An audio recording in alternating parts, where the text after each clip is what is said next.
everybody. Pimp my peasant. Yes, I've pimped a peasant before. Sword peasant, the large folder. It was only a basic mod.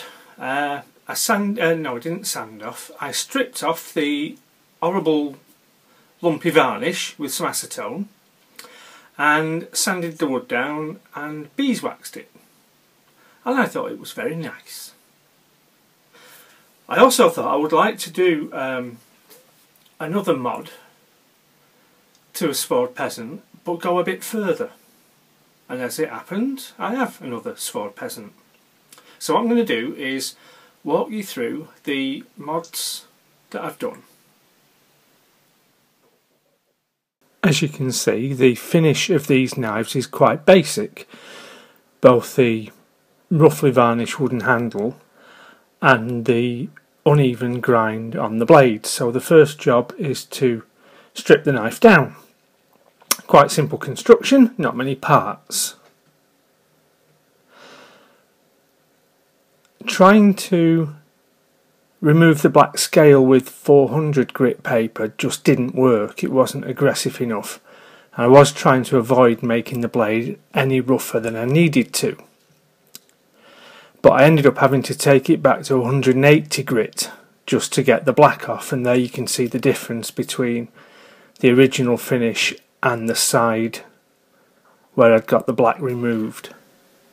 Okay, so here I'm polishing the blade with green stropping paste.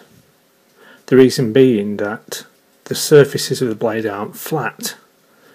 So I got up to about 800 grit wet and dry paper, and it was clear that the lower concave sections were getting less polished than the raised up bits, and I thought this might even it out.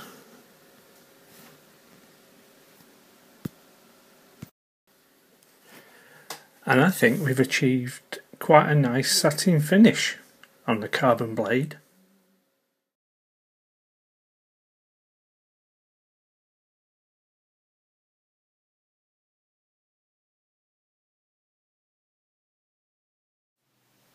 Now, on to the handle scales.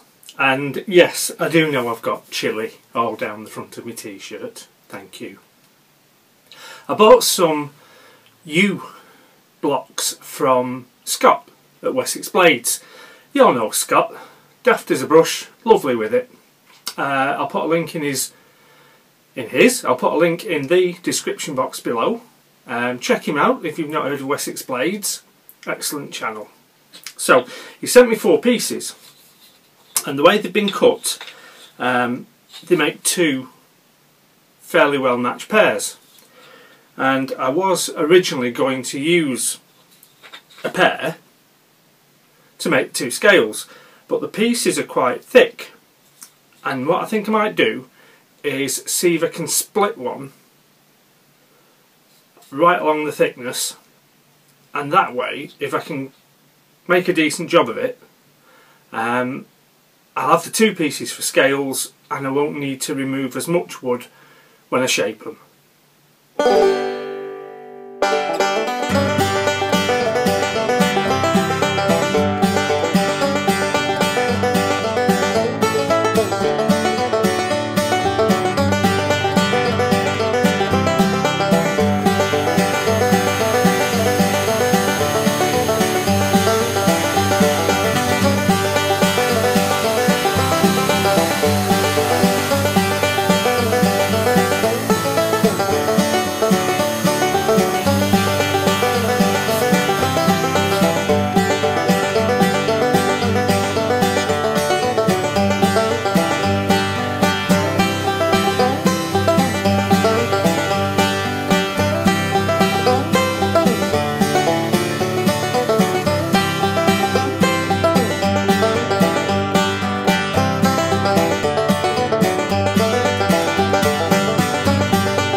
So I scrapped these first pieces, not just because of taking too much wood off there, but I drilled out the hardware holes to the full diameter, which meant it was going to be almost impossible to centre the Forstner bit that I need to recess the bolts. So I made new pieces. These aren't perfect, the front hole's not true. I've had to bodge that out a bit, and I've taken a big piece off there by accident, just being clumsy. But I'm going to see this one through, and in case I make any more mistakes that I need to learn from, and then I can always do it again once I've got a finished piece. I've got 2 blanks left, and it would be nice if that was perfect because it just looks really cool, but we'll crack on, see where we get to.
Right, I'm done, finished. Handle is sanded, beeswaxed, the hardware has been brassoed, and the knife has been reassembled. Just before I show you some close-ups, just look at what I've learnt. Well, obviously I've learnt a couple of things about the order in which to do the job.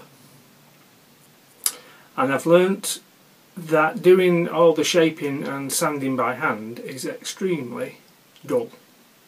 Fed up with it.